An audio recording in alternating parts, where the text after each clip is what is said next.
Okay, good afternoon, class. In the previous lecture, I Good have told afternoon, you sir. about. In the previous lecture, I have told you about the method to prove the validity of argument using inference rules. Okay, and then after we have discussed about how we can do the same using resolution principle. So moving ahead, the next topic we have to discuss is predicate logic. But before that, there is one more point, that is normal forms, which is related to this propositional logic. Okay. So here we are going to discuss the next point, that is normal forms. जैसे आपने database में पढ़ा होगा normal forms 1NF 2NF 3NF BCNF, है ना? ऐसे ही जो यहाँ पे हम प्रोपोजिशनल लॉजिक यूज कर रहे हैं उसमें हम नॉर्मल फॉर्म्स यूज करते हैं। जैसे आपने अगर बुलियन अलजेब्रा पढ़ा हो, ठीक है, डिजिटल लॉजिक पढ़ा हो, तो डिजिटल लॉजिक में हम एक टर्म यूज करते हैं मैक्स टर्म, मीन टर्म, है ना? और उसके बेसिस पे डिफाइन करते हैं, दैट इज कि एसओपी फॉर्म है या पीयूएस फॉर्म है, यानी कि sum of product, product of some. तो सम हाउ ये भी जो है उसी तरीके का है, that it is similar to sum of product and product of sum, or canonical sum of product or canonical sum product of sum related to boolean algebra। ठीक है, तो यहाँ पे हम बात कर रहे हैं प्रोपोजिशनल लॉजिक के कॉन्टेक्स्ट में। तो here we are talking about this normal forms in context to propositional logic. Okay, it can be correlated with the you can say sum of product and product of sum, which is used in boolean logic और digital logic, है ना? आप उससे correlate कर सकते हो इसको, somehow ये भी वैसा ही है लगभग। ठीक है, so here we are, what is normal form and why it is required first of all. So here we are saying if the number of variables involved in a given compound proposition, that is a statement, are more, in that case the construction of truth tables में not be practical. जैसे अभी तो हम बात कर रहे हैं 3 variable 4 variable, let us से आपके पास 50 वेरिएबल्स है ना? तो उन 50 वेरिएबल्स के लिए टेबल बनाना और फिर उसके थ्रू हम दो फार्मूला का इक्विवेलेंसी चेक करें कि दो गिवन फार्मूला या दो given given compound proposition equivalent है या नहीं, उसके लिए हमें दोनों कंपाउंड प्रोपोजिशन का इंडिविजुअली ट्रूथ टेबल बनाना होगा और उन ट्रूथ टेबल को कंपेयर करना पड़ेगा। तो दिस टास्क बिकम टीडियस और complex. So what we are doing, rather than doing this, rather than representing them by anyhow, we have to use some standard notation. Okay, and this standard notation for the compound propositions is called to be as normal form. Okay, earlier there is no any restriction, we can write any formula using any number of logical connectives in any sequence. आप implication use कर लो, by conditional use कर लो, conjunction use कर लो, negation use कर लो, disjunction use कर लो। ठीक है, या आगे आपके बाहर नॉट लगा हुआ है वो अंदर नहीं आ रहा है, ठीक है, तो ये सब चीजें चल जाएंगी। लेकिन जब हम इसको स्टैंडर्ड फॉर्म में कन्वर्ट करने की कोशिश करें, ठीक है, which will reduce our work of comparing the formulas based on their truth table, इस कॉम्प्लेक्सिटी को रिड्यूस करने में जो हेल्पफुल हो, and that is called to be as normal forms. तो therefore we are doing this normal form, और we are reading about this normal form in context to propositional logic. ठीक है, then comes in this method हम ये दो word use करते हैं। जैसे कंजंक्शन हमने यूज किया था अर्लियर, तो कंजंक्शन को यहाँ पे हम रीड करते हैं प्रोडक्ट की तरह, और जो डिसजंक्शन है उसको हम रीड करते हैं सम की तरह। ठीक है, तो प्रोडक्ट का मतलब है we are talking about conjunction, sum का मतलब है we are talking about disjunction in context to normal form. Okay. So, some basic terms related to normal form. So, before we start, what is normal form and how we can convert that, we require some two definitions. Basically, two definitions. One is called elementary product, and the other one is called elementary sum. Okay. So, what is this elementary product here? Here we are saying a product of the variables and their negations is called an elementary product. As I have told you, product means we are talking about conjunction. Sum means we are talking about disjunction. So whenever we are saying a product of the variables and their negations, it means we are concerned with the conjunction of variables and their negations. और पिछली class में मैंने आपको एक definition बताया था literals. Literals का मतलब होता है अ सिंगल वेरिएबल और इट्स निगेशन. तो इस पार्ट को हम बोल सकते हैं लिटरल्स. ये variables and their negations, this is called to be as literals.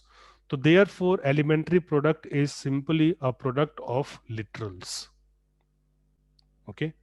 Bye this you can define the elementary product is the product of literals because this part is called to be as literals. A variable or its negation is called to be as literals. So therefore, we can say that elementary product is a product of literals. Yes, any doubts you can ask at the same time. Okay. So moving ahead, let me illustrate that. Let us say P and Q are the two variables. यहाँ पे variable का मतलब हम proposition की बात कर रहे हैं. ठीक है. तो these two are the propositional variables P and Q. तो then P is elementary product, Q is elementary product, negation of P elementary product, negation of Q elementary product, P conjunction Q ये elementary product है, negation of P conjunction negation of Q ये भी elementary product है, P conjunction negation of Q elementary product, negation of P conjunction Q elementary product. तो ये सभी elementary products हैं क्योंकि ये क्या है, this is a product of literals. देखो, निगेशन ऑफ पी एक लिटरल है, निगेशन ऑफ क्यू एक लिटरल है, और दोनों का हमने क्या लिया, प्रोडक्ट. प्रोडक्ट का मतलब कंजंक्शन होता है. ठीक है. और अगर हम सिंगल वेरिएबल की बात करें तो सिंगल वेरिएबल्स को भी हम एलिमेंट्री प्रोडक्ट या एलिमेंट्री सम दोनों कंसीडर करते हैं. इसका रीजन ये है, आपने आइडेंटिटी लॉ पढ़ा होगा, सॉरी आइडेम्पोटेंट लॉ. तो आइडेम्पोटेंट लॉ में बताया गया आपको कि P conjunction P is equivalent to P. इसलिए सिंगल P को या सिंगल निगेशन ऑफ P को या Q को या निगेशन ऑफ Q को हम एलिमेंट्री प्रोडक्ट बोल रहे हैं, क्योंकि P को हम इस तरह से भी लिख सकते हैं due to idempotent law.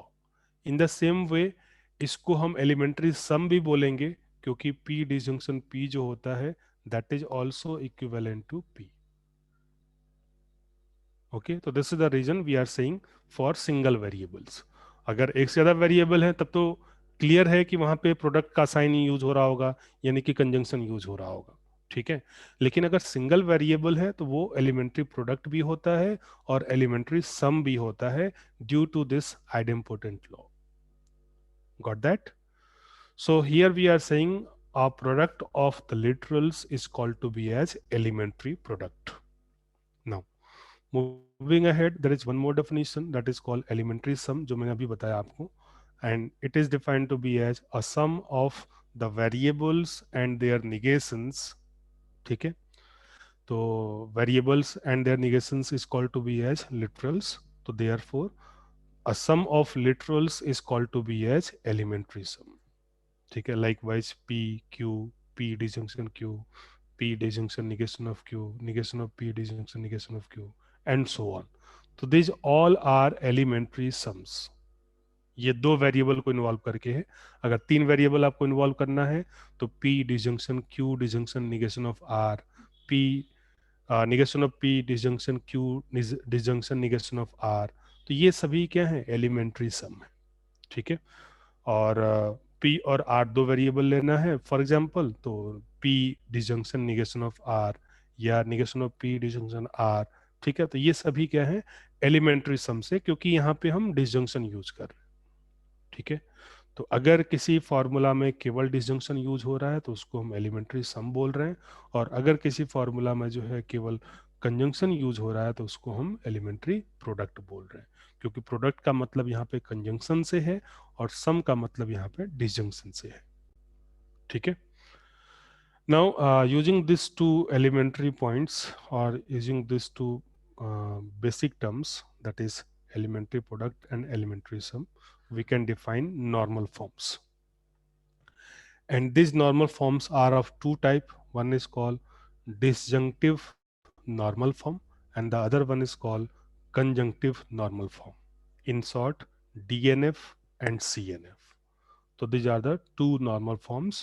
One is called DNF and the other one is called CNF. It is similar to sum of product and product of sum in Boolean algebra. जैसे आपने बुलियन अलजेब्रा में SOP और POS पढ़ा है, वैसे ही यहाँ पे prepositional logic में हम डीएनएफ और सीएनएफ बोल रहे हैं, disjunctive normal form and conjunctive normal form. ठीक है।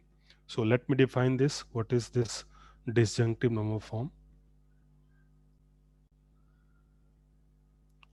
Yes, any doubts up to this you can ask, है ना?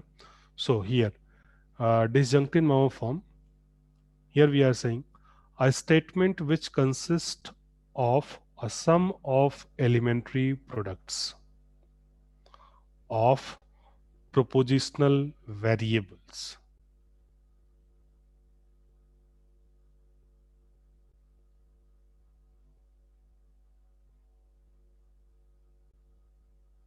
ठीक है।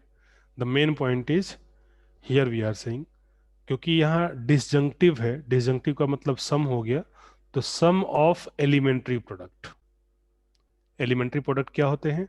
तो elementary product is product of literals. तो therefore any compound proposition, जिसको हम फॉर्मूला भी बोलते हैं या स्टेटमेंट भी बोलते हैं, तो for any compound proposition to be in DNF, that is disjunctive number form, it must be a sum of elementary products. ठीक है। तो अगर सम ऑफ एलिमेंट्री प्रोडक्ट्स हैं तो उसको हम डीएनएफ बोल रहे हैं। अगर हम इसको बुलियन अलजेब्रा से कोरिलेट करें तो ये एसओपी है, sum of products. In short we can say sum of products. तो एसओपी फॉर्म जो होता है बुलियन अलजेब्रा का, इट इज आइडेंटिकल और it is correlated with the disjunctive normal form in propositional logic. ठीक है। जैसे बुलियन अलजेब्रा में एसओपी होता है, सम ऑफ प्रोडक्ट्स, ऐसे ही यहाँ पे प्रोपोजिशनल लॉजिक में हम यूज कर रहे हैं DNF, that is disjunctive normal form. ठीक है। This form is not unique for the given statement, यानी कोई अगर आपको कंपाउंड स्टेटमेंट या कंपाउंड फॉर्मूला दे रखा है तो उसके लिए जो ये होगा डीएनएफ फॉर्म होगा, वो यूनिक नहीं होता है। मतलब एक ही प्रॉब्लम के एक से ज़्यादा डीएनएफ फॉर्म आप फाइंड आउट कर सकते हो। ठीक है। एक ही कंपाउंड प्रोपोजिशन के लिए आप एक से ज़्यादा डीएनएफ फॉर्म ऑब्टेन कर सकते हो।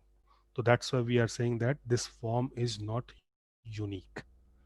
इसलिए हम आगे इसके बाद डिस्कस करेंगे, दैट इज पीडीएनएफ, जो कि यूनिक होता है for a given statement.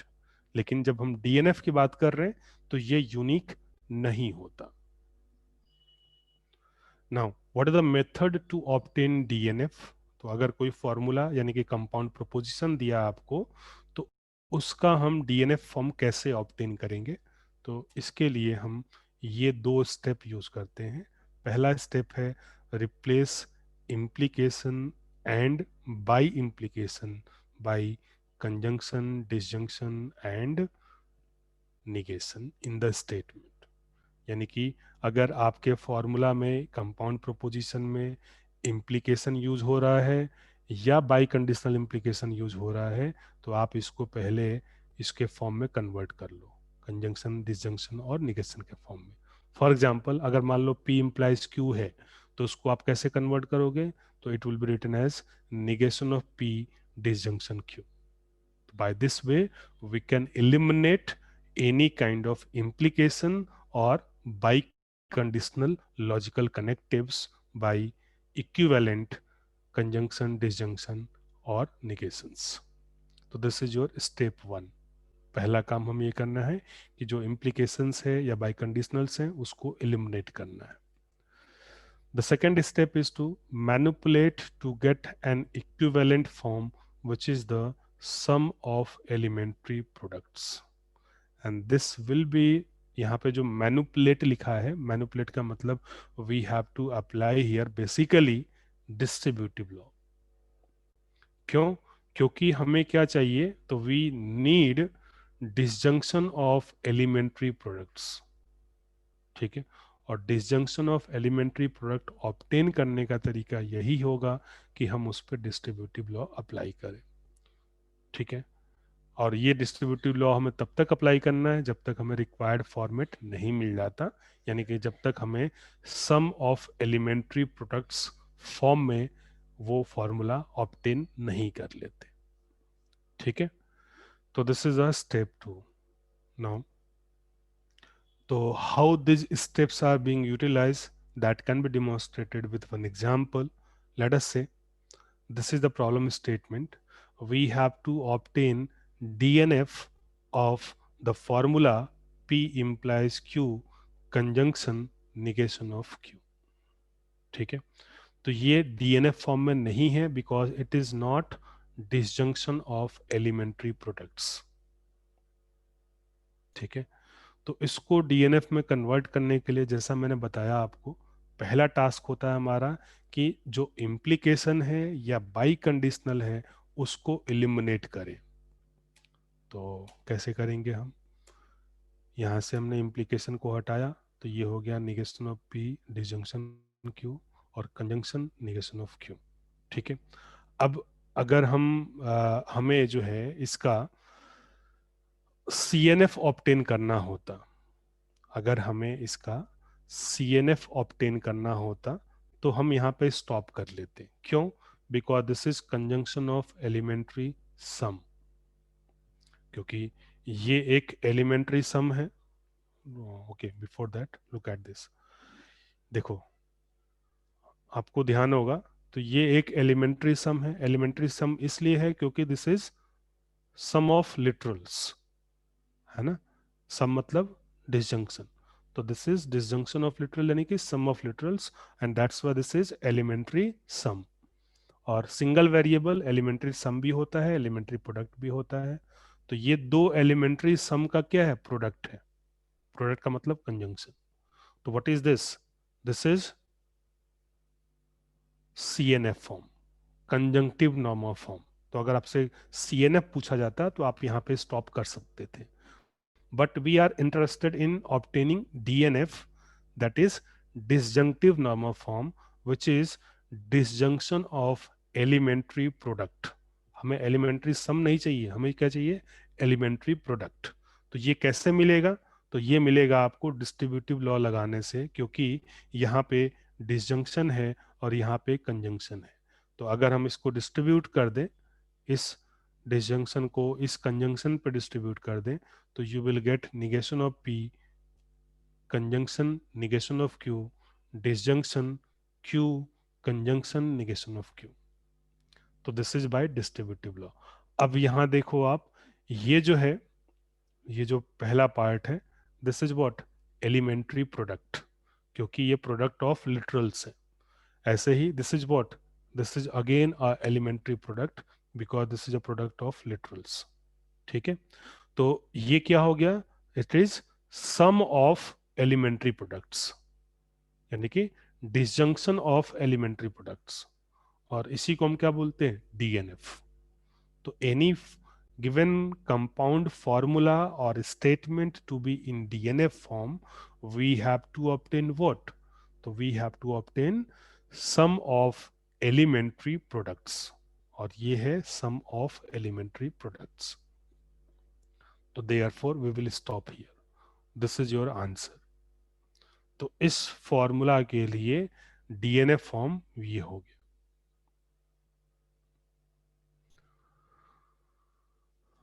Anyone having doubts in this, you can ask.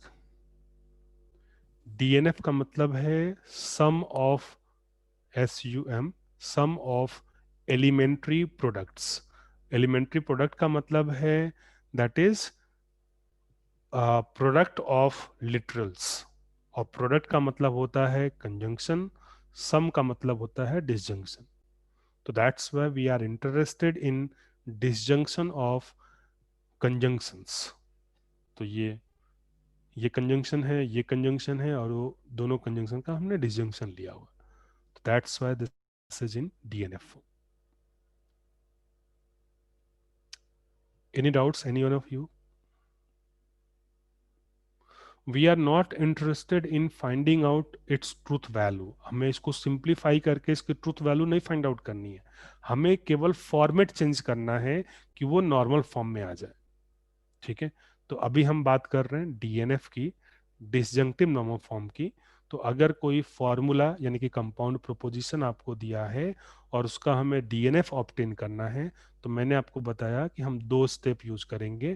पहला स्टेप ये होगा कि हम इम्प्लीकेशंस या बाई कंडीशनल्स को एलिमिनेट करें. दूसरा स्टेप हमारा होगा दैट इज कि हम उसको जो गिवन है उसको हम चेंज करें. चेंज करने का मतलब यहाँ पे हम डिस्ट्रीब्यूटिव लॉ अप्लाई करें, और ये डिस्ट्रीब्यूटिव लॉ हमें तब तक अप्लाई करना है जब तक रिक्वायर्ड फॉर्मेट नहीं मिल जाता. यहाँ पर रिक्वायर्ड फॉर्मेट क्या है? तो required format is sum of elementary products. तो एक बार यहाँ पे डिस्ट्रीब्यूटिव लॉ लगाने से हमें सम ऑफ एलिमेंट्री प्रोडक्ट मिल गया. That's why we can stop here and this is your answer. Okay. So this is the required DNF form. In the same way, we can define CNF, that is called conjunctive normal form. The definition is similar. जैसे वहाँ पे हमने लिया था sum of elementary products, तो हम यहाँ CNF में बोल रहे हैं product of elementary sums. ठीक है. Product of elementary sums का मतलब क्या है? तो it will be conjunction of what? Disjunctions. क्योंकि एलिमेंट्री सम क्या होता है? सम ऑफ लिटरल्स, और सम ऑफ लिटरल्स का मतलब डिसजंक्शंस. ठीक है. तो therefore whenever we have to ensure that the given compound statement or formula is in CNF form, we will verify whether it is a product of elementary sum. ठीक है. तो DNF का मतलब है sum of elementary product, CNF का मतलब है product of elementary sums. यहाँ पे प्रोडक्ट पहले क्यों आ रहा है? तो उसका रीजन ये है, दिस इज कंजंक्टिव, और कंजंक्टिव का मतलब होता है प्रोडक्ट. उसमें था डिसजंक्टिव, डिसजंक्टिव का मतलब होता है सम. ठीक है. तो इस तरीके से आप इसको रिमेंबर कर सकते हो, so that you don't get confused, है ना. Again this form is not unique for the given statement, यानी एक ही स्टेटमेंट के लिए एक से ज्यादा CNF फॉर्म या DNF फॉर्म हो सकते हैं, जरूरी नहीं है वो यूनिक हो. ठीक है. Then we are saying how to obtain this CNF. Again, we have the same process. First of all, we will replace any kind of implication or biconditionals, and then after we have to manipulate it to get the product of elementary sums by repeatedly applying distributive law. Okay. Let us say this is the example. अभी मैंने इसको बताया भी, तो ये already हम लोग कर चुके हैं. मैंने बताया क्या, पहले हमने इम्प्लीकेशन हटाया, तो ये हो गया, और ये जो है आपका ऑलरेडी क्या है, CNF फॉर्म में, क्योंकि हमें चाहिए conjunctive normal form. Conjunctive normal form का मतलब होता है प्रोडक्ट ऑफ एलिमेंट्री सम. तो ये बीच में प्रोडक्ट है, प्रोडक्ट का मतलब कंजंक्शन है, और ये एलिमेंट्री सम है, ये भी एलिमेंट्री सम. सिंगल वेरिएबल को हम एलिमेंट्री सम भी बोलते हैं और एलिमेंट्री प्रोडक्ट भी बोलते हैं, ड्यू टू आइडेम्पोटेंट लॉ. तो ये एलिमेंट्री सम है क्योंकि यहाँ बीच में डिजंक्शन यूज हो रहा है, और ये एलिमेंट्री सम है और इसके बीच में कंजंक्शन यूज हो रहा है, तो therefore this is a product of elementary sums and therefore it will be in CNF form. ठीक है, तो this is the way to obtain CNF और DNF for a given compound proposition. ठीक, then comes, let us take some more examples. Suppose we have to obtain DNF of this P disjunction negation of P implies Q conjunction disjunction Q implication negation of R. ये एक compound proposition है, इसका हमें जो है DNF obtain करना है. ठीक है, तो जैसा मैंने आपको बता रखा है, सबसे पहला टास्क होता है कि हम इम्प्लीकेशन और बाई कंडीशनल्स को एलिमिनेट करें. ठीक है, लेट अस डू दिस. ये वाला इम्प्लीकेशन हटाया तो इसका निगेशन हो गया और ये डिजंक्शन हो गया. ठीक है, फिर इसके बाद अब क्योंकि यहाँ देखो आप, ये भी डिसजंक्शन है, ये भी डिसजंक्शन है, तो we can apply associative law. तो एसोसिएटिव लॉ लगाने से जो है हम Q और निगेशन ऑफ Q को एक साथ ले सकते हैं और निगेशन ऑफ R को अलग कर सकते हैं. ठीक है, क्योंकि सेम ऑपरेटर है तो सेम ऑपरेटर में हम एसोसिएटिव लॉ लगा सकते हैं. एसोसिएटिव लॉ का मतलब होता है ब्रैकेट्स को हम चेंज कर सकते हैं. ठीक है, तो अब हमने ये हो गया. अब इसके बाद अगर हम फिर से ये वाला इम्प्लीकेशन हटाएं, ठीक है, तो ये वाला इम्प्लीकेशन हटाने से लेट मी, आपको कंफ्यूजन ना हो, यहाँ पे एक ब्रैकेट लगा लो आप, है ना, एक और ब्रैकेट लगा लो, ओपनिंग. ओके, तो अभी जो है तो तीन तीन ओपन हो रहा है और तीन क्लोज हो रहा है यहाँ पे. नहीं, एक एक्स्ट्रा है क्या?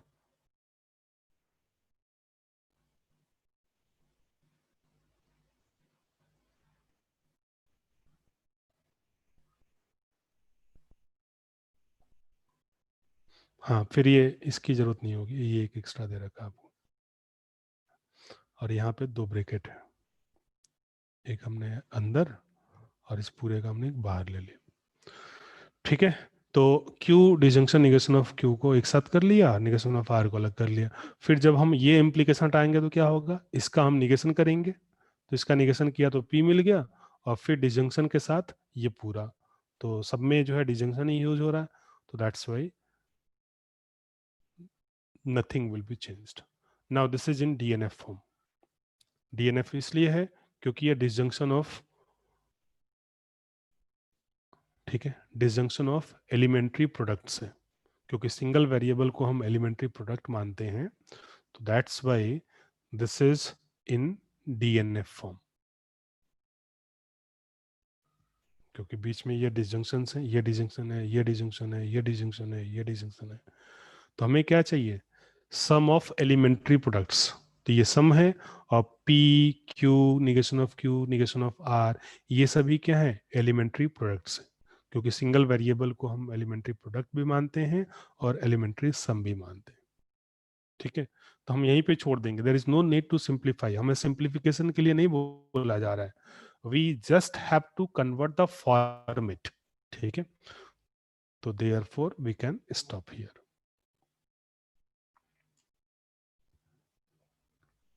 Because it is in DNF form, because it is the required sum of elementary products.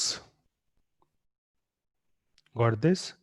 कुछ लोग इसको सिंप्लीफाई थोड़ा कर भी सकते हैं कि P डिजंक्शन P जो है P होता है तो हम केवल P लिख लें, P डिजंक्शन, और Q disjunction negation of Q क्या होता है, ट्रू होता है, तो हम इसको ट्रू लिख लें, और डिजंक्शन निगेशन ऑफ R लिख लें. तो वैसे तो ये टोटोलॉजी हो जाएगा, लेकिन हमारा ऑब्जेक्टिव ये नहीं है कि हम इसको सिंप्लीफाई करके इसकी ट्रूथ वैल्यू ऑब्टेन करें. हमारा ऑब्जेक्टिव सिर्फ इतना है कि हम उसको रिक्वायर्ड फॉर्मेट में कन्वर्ट कर लें. That's why I have told you that it is not unique. क्योंकि आप इसको केवल एक P के साथ भी लिख सकते हो, दो P के साथ भी लिख सकते हो. ठीक है, तो therefore we are saying it is not unique format, है ना। लेकिन इसके बाद जब हम पढ़ेंगे PCNF और PDNF, तो वो हमेशा यूनिक होगा किसी भी फॉर्मूला के लिए, यानी किसी भी कंपाउंड प्रोपोजिशन के लिए, ठीक है। तो this is about CNF and DNF. So first of all, anyone having any doubts up to this, you can ask, so that we can move further. Yes, any queries? Let me know. मैंने आपको mainly दो definition बताएं, एक CNF और दूसरा DNF. DNF का मतलब होता है sum of elementary products, CNF का मतलब होता है product of elementary some.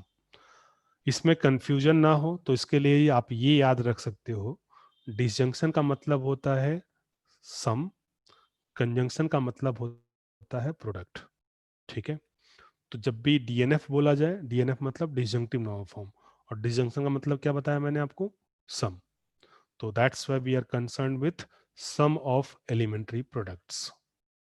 CNF का मतलब होता है कंजंक्टिव नॉर्मल फॉर्म, और कंजंक्शन जो है दैट मीन्स प्रोडक्ट. तो therefore it is product of elementary sums, ठीक है। तो इस तरीके से आप इसको याद रख सकते हो जिससे कंफ्यूजन ना हो, ठीक. Now moving ahead, then comes, पहले मैंने आपको बताया एलिमेंट्री सम और एलिमेंट्री प्रोडक्ट. अब मैं आपको बताने जा रहा हूं mean terms and max terms. Mean terms और मैक्स टर्म्स जो हैं वो एलिमेंट्री सम और एलिमेंट्री प्रोडक्ट से रिलेटेड हैं. कैसे रिलेटेड हैं, तो देखो. मीन टर्म का मतलब होता है अगर P और Q दो प्रोपोजिशनल वेरिएबल हैं तो इसके करस्पॉन्डिंग जो मीन टर्म्स होंगे that will be here. All possible formulas which consist of product of P or its negation and product of Q or its negation, but should not contain both the variable and its negation in any one of the formula are called mean terms of P and Q. Now what it means? तो इसका मतलब ये है कि what we are saying, product चाहिए हमें, तो यानी कि mean terms, possible mean terms क्या हो जाएंगे, अगर P और Q दो प्रोपोजिशनल वेरिएबल हैं तो इसके लिए पॉसिबल मीन टर्म्स क्या क्या होंगे. तो एक होगा आपका P कंजंक्शन Q, दूसरा होगा P conjunction negation of Q, तीसरा होगा negation of P conjunction Q, और चौथा होगा negation of P conjunction negation of Q. और ये जो स्टेटमेंट लिखा हुआ है इसका क्या मतलब है, तो इसका मतलब ये है कि P conjunction negation of P ये मीन टर्म नहीं है, या Q conjunction negation of Q ये मीन टर्म नहीं है, ठीक है. यहाँ लिखा है ना, but should not contain both the variable and its negation in any one of the formula are called min terms. यानी कि P conjunction negation of P इस तरह का नहीं होना चाहिए, Q conjunction negation of Q इस तरह का नहीं होना चाहिए. होना कैसा चाहिए, तो it may be of type P conjunction Q, P conjunction negation of Q, negation of P conjunction Q, और negation of P conjunction negation of Q. तो इन सबको हम मीन टर्म्स बोलते हैं.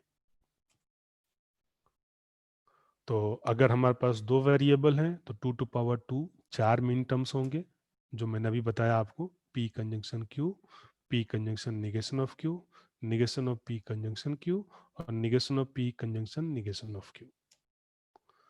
और अगर n नंबर ऑफ वेरिएबल्स हैं तो कितने मीन टर्म्स होंगे, 2 to power n. Got this? तो आप बता सकते हो what the difference of elementary product and min terms. Elementary product में ऐसा कोई बाउंडेशन नहीं है, वहां पे हमें केवल प्रोडक्ट लेना है लिटरल्स का, वो लिटरल सेम हो डिफरेंट हो उससे कोई फर्क नहीं पड़ता, ठीक है. लेकिन जब हम मीन टर्म्स की बात कर रहे हैं तो वहां पे क्या है, ये बाउंडेड है कि वहां पे क्या होना चाहिए, दोनों डिफरेंट वेरिएबल होने चाहिए. अगर दो वेरिएबल ले रहे हैं तो दोनों डिफरेंट लिटरल्स होने चाहिए, ठीक है. या तीन ले रहे हैं तो तीनों डिफरेंट लिटरल्स होने चाहिए. सेम नहीं होने चाहिए। ठीक है, तो अगर हम 3 वेरिएबल ले रहे हैं तो हर एक मिन टर्म में 3 लिटरल्स आएंगे, जबकि एलिमेंट्री प्रोडक्ट में ऐसा बाउंडेशन नहीं होता। अगर आप 3 वेरिएबल ले रहे हो तो हर एक मिन टर्म में 3 लिटरल्स होने चाहिए। अगर आप 2 वेरिएबल ले रहे हो तो हर एक मिन टर्म में 2 लिटरल होने चाहिए, और दोनों ही डिफरेंट होने चाहिए। ये डिफरेंस है मीन टर्म का और एलिमेंट्री प्रोडक्ट का। एलिमेंट्री प्रोडक्ट में हम सिंपल कह रहे हैं कि वो प्रोडक्ट होना चाहिए लिटरल्स का, लेकिन मीन टर्म में हम ये बाउंड कर रहे हैं कि it must B product of different literals. और अगर हम 2 वेरिएबल यूज कर रहे हैं तो सब में 2 लिटरल होने चाहिए। अगर हम 3 वेरिएबल यूज कर रहे हैं तो सब में 3 लिटरल होने चाहिए, एंड सो ऑन। तो अगर आपके पास n नंबर ऑफ वेरिएबल हैं तो total number of min terms क्या होंगे, 2n। जैसे हमने 2 वेरिएबल के लिए लिखा 2 4 मीन टर्म्स, ऐसे ही आप 3 वेरिएबल के लिए लिख सकते हो 2 यानी कि 8 min terms. Okay, in the same way we can define max terms.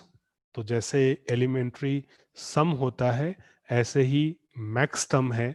Difference same वही है कि लिटरल्स जो हैं डिफरेंट होने चाहिए, और n नंबर ऑफ वेरिएबल हम यूज कर रहे हैं तो हर एक मैक्स टर्म में n number of literals present होने चाहिए।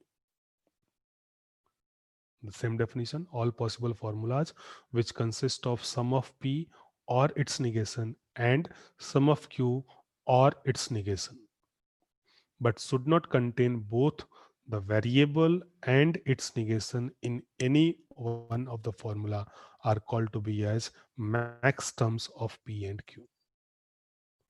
तो अगर 2 वेरिएबल है तो 4 मैक्स टर्म होंगे, और ये क्या होंगे, तो p disjunction q, p disjunction negation of q, negation of p disjunction q, negation of p disjunction negation of q। ठीक है, तो n नंबर ऑफ वेरिएबल्स हैं तो n 2n number of max terms होंगे। So any doubts? आप elementary sum को और max term को डिफरेंशिएट कर सकते हो। जैसे हमने बताया आपको कि P disjunction negation of P, ये एलिमेंट्री सम है, लेकिन ये एलिमेंट मैक्स टर्म नहीं है, क्योंकि ये लिखा है ना, but should not contain both the variable and its negation in any one of the formula. तो ये क्या है, वेरिएबल और उसका निगेशन। तो इसलिए ये एलिमेंट्री सम तो है लेकिन मैक्स टर्म नहीं है। ठीक है, ऐसे ही मान लो अगर आप 3 वेरिएबल यूज कर रहे हो और आपने एक लिखा p disjunction negation of r, तो ये जो है एलिमेंट्री सम तो है 3 वेरिएबल्स का, लेकिन ये मैक्स टर्म नहीं है, क्योंकि मैक्स टर्म होने के लिए 3 लिटरल्स प्रेजेंट होना कंपलसरी है। अगर हम 3 variable P Q R for example use कर रहे हैं तो उसके लिए ये एक एलिमेंट्री सम तो हो सकता है, लेकिन ये मैक्स टर्म नहीं है, क्योंकि मैक्स टर्म होने के लिए तीनों लिटरल्स का होना कंपलसरी है। ठीक है, तो देयरफॉर अगर हम मैक्स टर्म लिखना चाह रहे हैं तो it must be like this way, जिसमें कि तीनों वेरिएबल प्रेजेंट हो। अगर हम 3 वेरिएबल का यूज कर रहे हैं तो लाइक दिस, तो ये मैक्स टर्म है। तो ये वो एलिमेंट्री प्रोडक्ट है जो कि मैक्स टर्म भी है, और ये वो एलिमेंट्री सम है जो कि मैक्स टर्म नहीं है। तो by this way you can differentiate between this max term and elementary sum. In the same way, mean term and elementary products. Got the point? So, any one of you having any doubts, you can ask.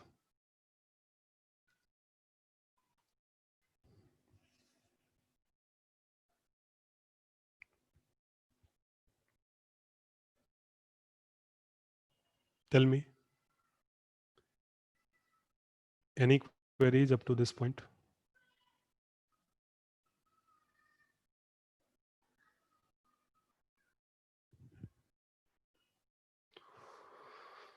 So, based on these two definitions, we can define PDNF, that is Principal Disjunctive Normal Form.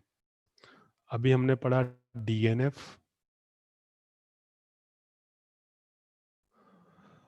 Abhishek, negation of P जो है वो max term भी है और mean term भी है. अगर हम सिंगल वेरिएबल, जब भी हम मैक्स टर्म या मीन टर्म डिफाइन करते हैं तो वो नंबर ऑफ वेरिएबल के कॉन्टेक्स्ट में डिफाइन करते हैं.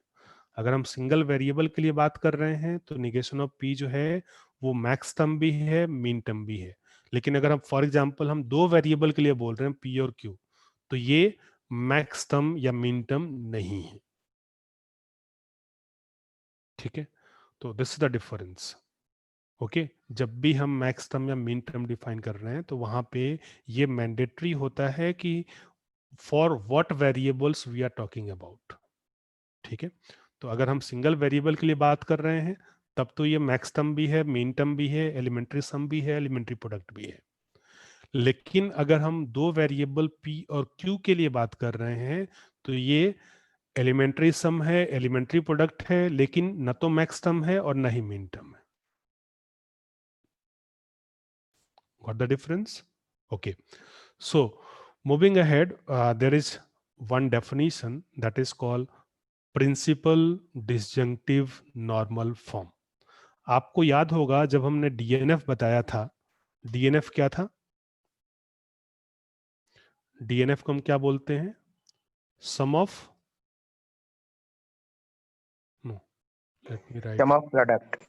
Sum of elementary product, है ना? Disjunctive no. तो yes, No sir, no sir. I okay. think. So मैंने आपको जब DNF बताया था तो DNF का मतलब होता है सम, क्योंकि डी है, डी मतलब डिजंक्शन, डिजंक्शन मतलब सम, है ना?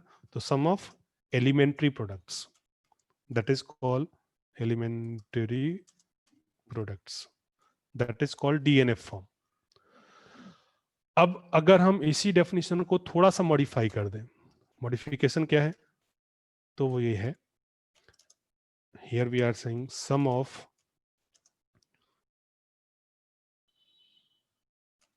Mean terms. Now this is called to be as PDNF. और अभी मैंने बताया कि मीन टर्म और एलिमेंट्री प्रोडक्ट का डिफरेंस क्या है. जब हम एलिमेंट्री प्रोडक्ट की बात कर रहे हैं तो we are simply concern with product of literals. लेकिन जब हम मीन टर्म्स की बात कर रहे हैं तो we are concern with product of different literals having same number of variables, है ना? तो ये डिफरेंस है डीएनएफ और पीडीएनएफ का. और किसी भी फॉर्मूला के लिए पीडीएनएफ या पीसीएनएफ हमेशा यूनिक होता है, जो कि डीएनएफ और सीएनएफ नहीं होता, लेकिन पीडीएनएफ और पीसीएनएफ हमेशा यूनिक होता है. ठीक, तो इसी तरीके से आप सीएनएफ और डीएनएफ को सॉरी सीएनएफ और पीसीएनएफ को डिफरेंशिएट कर सकते हो. सीएनएफ का मतलब होता है प्रोडक्ट ऑफ एलिमेंट्री सम्स और पीसीएनएफ का मतलब होता है प्रोडक्ट ऑफ मैक्स टर्म्स. ठीक है, तो वही यहाँ पे डेफिनेशंस हैं, आप इसको देख लो. Here we have, for a given formula an equivalent formula consisting of disjunction of min terms only is known as its principal disjunctive normal form, जिसको हम sum of product, canonical sum of product भी बोलते हैं या sum of product in canonical form भी बोलते हैं. ठीक है, each mean term has truth value true for exactly one combination of truth values. आप देख सकते हो, जैसे मान लो ये एक मीन टर्म है P conjunction negation of Q conjunction negation of R. For example बोलो ये मीन टर्म है या नहीं 3 वेरिएबल के लिए? तो this is a mean term, बोलो। तो यहां पे क्या लिखा है? Each mean term has a truth value true for exactly one combination of truth values of its variable. ठीक है, ऐसा क्यों बोल रहे हैं? क्योंकि आपको पता है कि कंजंक्शन केवल एक केस में ट्रू होता है, जब सब ट्रू हो। तो ये कंजंक्शन कब ट्रू होगा? जब ये तीनों ट्रू हो, यानी P ट्रू हो, निगेशन ऑफ Q ट्रू हो और निगेशन ऑफ R ट्रू हो। इसका मतलब ये जो मीन टर्म है वो ट्रू कब होगा? जब आपका P ट्रू हो, Q फॉल्स हो और R फॉल्स हो।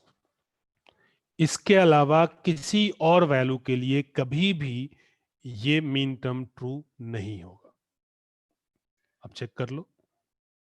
ठीक है, तो P अगर ट्रू है और Q फॉल्स है, तो Q फॉल्स है तो निगेशन ऑफ Q ट्रू हो जाएगा।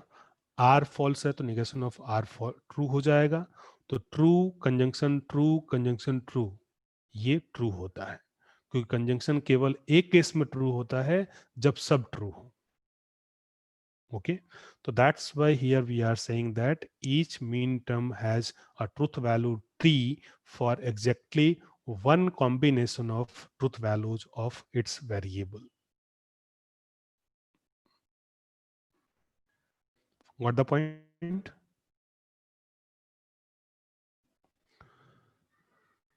Yes, anyone having doubts in this, you can ask.